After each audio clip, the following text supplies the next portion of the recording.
అంటే మొన్న జగన్మోహన్ రెడ్డి గారు పాదయాత్ర సందర్భంగా జగ్గంపేటలో జరిగినటువంటి బహిరంగ సభలో కాపు రిజర్వేషన్ల పట్ల కొంతమంది యువకులు ప్లే కార్డ్స్ పట్టుకొని కాపు రిజర్వేషన్ల మీద మీ వైఖరిని తెలియచేయండి అన్నట్టుగా ప్లే కార్డ్స్ పట్టుకొని ఉన్నటువంటి యువకుల్ని కాపు సోదరుల్ని చూసి జగన్మోహన్ రెడ్డి గారు కొన్ని వ్యాఖ్యలు చేశారు. ఈ వ్యాఖ్యలను వక్రీకరించి రకరకాలుగా చిత్రీకరణ చేసి రాజకీయంగా లబ్ధి పొందాలనేటువంటి కొన్ని శక్తులు కుట్రపూరితంగా వ్యవహరిస్తున్నటువంటి నేపథ్యంలో ఈ మీడియా సమావేశాన్ని ఏర్పాటు చేయడం జరిగింది. దీని మీద రాష్ట్రంలో ఉన్నటువంటి తెలుగుదేశం పార్టీ నాయకులు, అలాగే చివరికి ముఖ్యమంత్రి గారు, కాపు ఉద్యమ నేత ముద్రగడ పద్మనాభం గారు కొన్ని వ్యాఖ్యలు చేశారు. ఈ వ్యాఖ్యలు చూస్తున్నప్పుడు కొద్దిగా బాధ కలుగుతా ఉన్నది. ఎవరైతే కాపులకు అన్యాయం చేయాలని భావించారో, ఎవరైతే కాపు రిజర్వేషన్ని ఇస్తామని మోసం చేయడానికి ప్రయత్నం చేశారో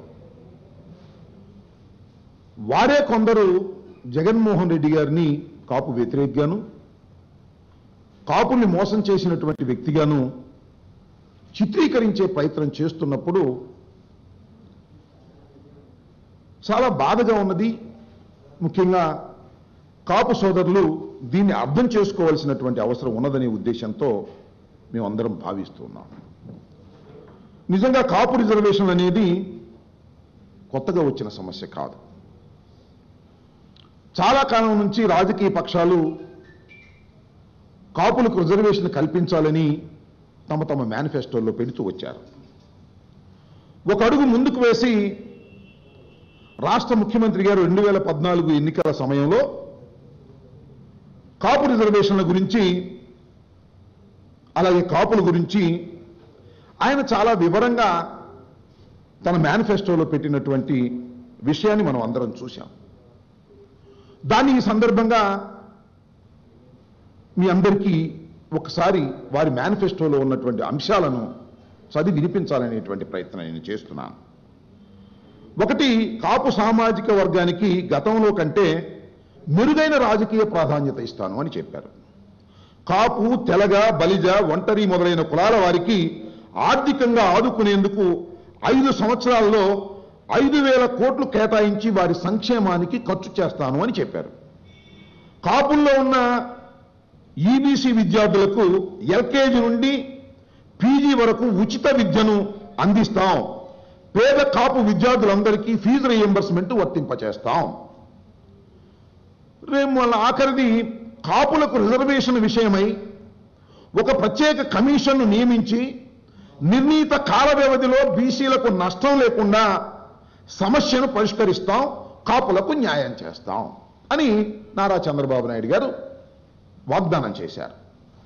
వాగ్దానం చేయటమే కాకుండా ఎన్నికల ప్రచార క్రమంలో ఆయన వెళ్ళినప్పుడు ఈ నిర్ణీత సమయాన్ని ఏ విధంగా ఎక్స్ప్లెయిన్ చేశారంటే, నేను అధికారంలోకి వస్తే 6 మాసాల్లో కమిషన్ వేసి రిపోర్ట్ తెప్పించుకొని కాపులకు బీసీలుగా చేసేటటువంటి ప్రక్రియను పూర్తి చేస్తాను అని హామీ ఇచ్చారు. సరే, మీరు చూశారు ఇందాక, కాపు సామాజిక వర్గానికి గతంలో కంటే మెరుగైన రాజకీయ ప్రాధాన్యత ఇస్తాను అని చెప్పే క్రమంలో కాపులకు ఉప ముఖ్యమంత్రి ఇస్తాను అని కూడా ఆయన చెప్పాడు, ఇచ్చాడు కూడా. ఎంత మెరుగైన ప్రాధాన్యత కాపులకు బీసీలుగా చేయడంలో ఎంత ప్రాధాన్యత ఇచ్చాడో, కాపులను ముఖ్యమంత్రిగా ఉప ముఖ్యమంత్రిగా చేసి కూడా అంతే ప్రాధాన్యత ఇచ్చాడనేది జగమెరిగిన సత్యం. ఎందుకంటే చినరాజప్ప గారిని ఉప ముఖ్యమంత్రిగా ఇచ్చారు, హోంమంత్రిగా ఇచ్చారు. ఎంత బాధ అంటే దీన్ని చూసి కాపులు సంతోషపడాలో లేక అవమానపడాలో అర్థం కానటువంటి పరిస్థితి. హోంమంత్రిగా ఉన్న చినరాజప్ప గారు అనేక సార్లు అలిగారు. చివరికి హోం గార్డును కూడా ట్రాన్స్ఫర్ చేసుకోలేనటువంటి పరిస్థితుల్లో ఆయనకు ఉప ముఖ్యమంత్రి ఇచ్చి గౌరవించాలని చంద్రబాబు నాయుడు గారు చెబుతుంటే కాపులు ఆలకించవలసినటువంటి పరిస్థితి ఏర్పడిందనేది ఇక్కడ చర్చనీయాంశంగా రాష్ట్ర వ్యాప్తంగా జరుగుతూ ఉన్నది. సరే, ఆ విషయం రాజకీయ ప్రాధాన్యత ఏ మేరకు ఇచ్చాడు ఏమిటి అనేది మనం అందరం చూస్తూనే ఉన్నాం. కానీ ఇక్కడ నేను చాలా స్పష్టంగా చెప్పదలుచుకున్నది ఏమిటంటే, చంద్రబాబు నాయుడు గారు కాపుల్ని బీసీలో చేరుస్తా ఉన్నారు. బీసీలో చేసే కార్యక్రమాన్ని 6 నెలల్లో పూర్తి చేస్తా ఉన్నారు. మరి చంద్రబాబు నాయుడు గారు 6 నెలల్లో ఎందుకు పూర్తి చేయలేకపోయారు కాపుల్ని బీసీలో వేసే కార్యక్రమం? ఎందుకు ఈ రోజు వరకు అది పెండింగ్ లో ఉన్నది? దీన్ని ప్రజలు గమనించాలి, ముఖ్యంగా కాపు సోదరులు గమనించాలనేది ఈ సందర్భంగా నేను చెప్పదలుచుకున్నాను. అంతేకాదు, ఇంకొక అంశాన్ని ఇక్కడ చెప్పదలుచుకున్నది ఏమిటంటే, చంద్రబాబు నాయుడు గారు అధికారంలోకి రాగానే కాపుల్ని బీసీలో చేర్చేటటువంటి కార్యక్రమానికి కావలసినటువంటి జీవోలను ఇష్యూ చేయలే.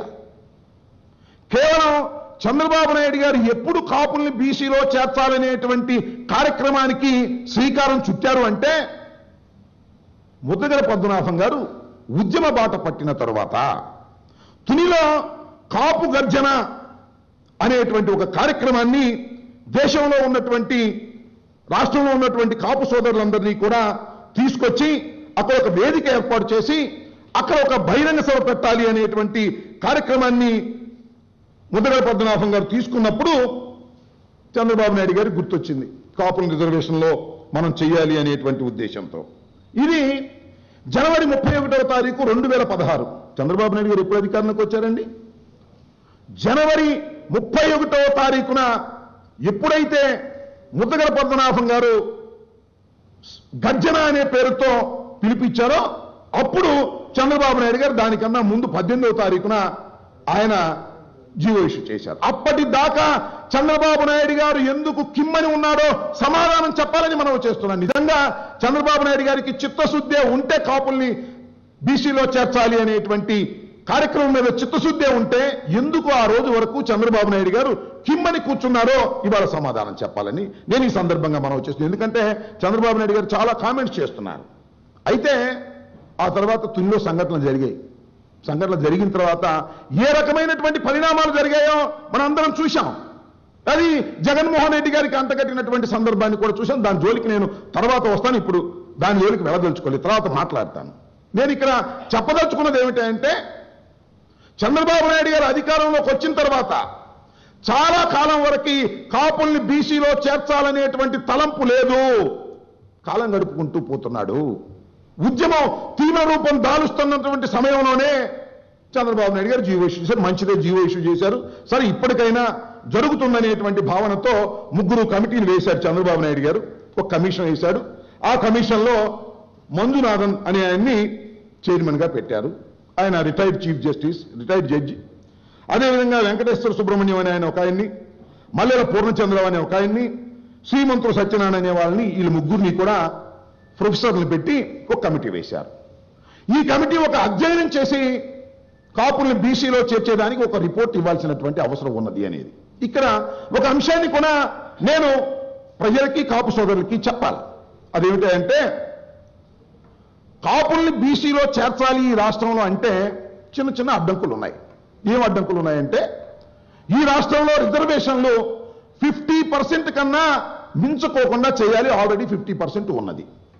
50% మించుకోకుండా చేయాలి అంటే, అదనంగా కలపాలి అంటే దానికి ఒక రీజనబుల్ కాజ్ని ఎస్టాబ్లిష్ చేయవలసినటువంటి అవసరం ఉన్నది.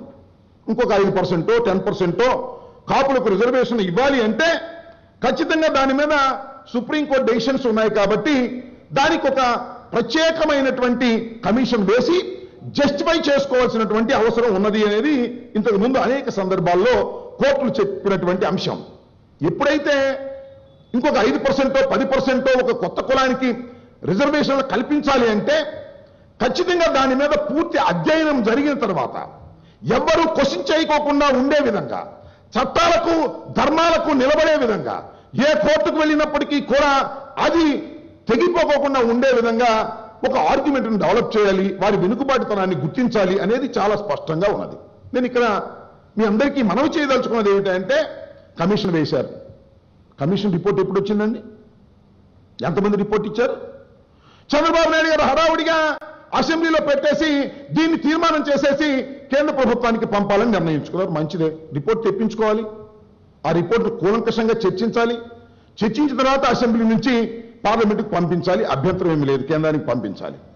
కానీ ఇక్కడ చాలా కీలకమైనటువంటి ఒక అంశం జరిగిందనేది దయచేసి గమనించాలని మనం చేస్తున్నాం. ఎందుకంటే అక్కడే మేము బాధపడుతున్నాం. కాపుల్ని బీసీలో చేర్చాలనేటువంటి అంశం మీద ఒక చక్కని రిపోర్టుని, న్యాయబద్ధమైన రిపోర్టుని తీసుకునే ముందు అందరు సభ్యులు కలిసి ఇవ్వాల్సినటువంటి రిపోర్టుని కేవలం 3 సభ్యులు ఇచ్చినటువంటి రిపోర్టును మాత్రమే పెట్టుకొని శాసనసభలో తీర్మానం చేశారు. కమిషన్ చైర్మన్ అనే ఆయన రిపోర్ట్ ఇవ్వలేదు. ఇవ్వకపోతే ఏమండి, కమిషన్ చైర్మన్ రిపోర్ట్ ఇవ్వడం లేదు ఏమిటని అడిగితే మెజారిటీ పీపుల్ ఇచ్చారు. ఏంటండి, వీడియో నచ్చిందా? అయితే ఓ లైక్ వేసుకోండి, లేదంటే ఓ కామెంట్ చేయండి. ఎప్పటికప్పుడు మా వీడియోస్ చూడాలంటే సబ్స్క్రైబ్ చేసుకోండి.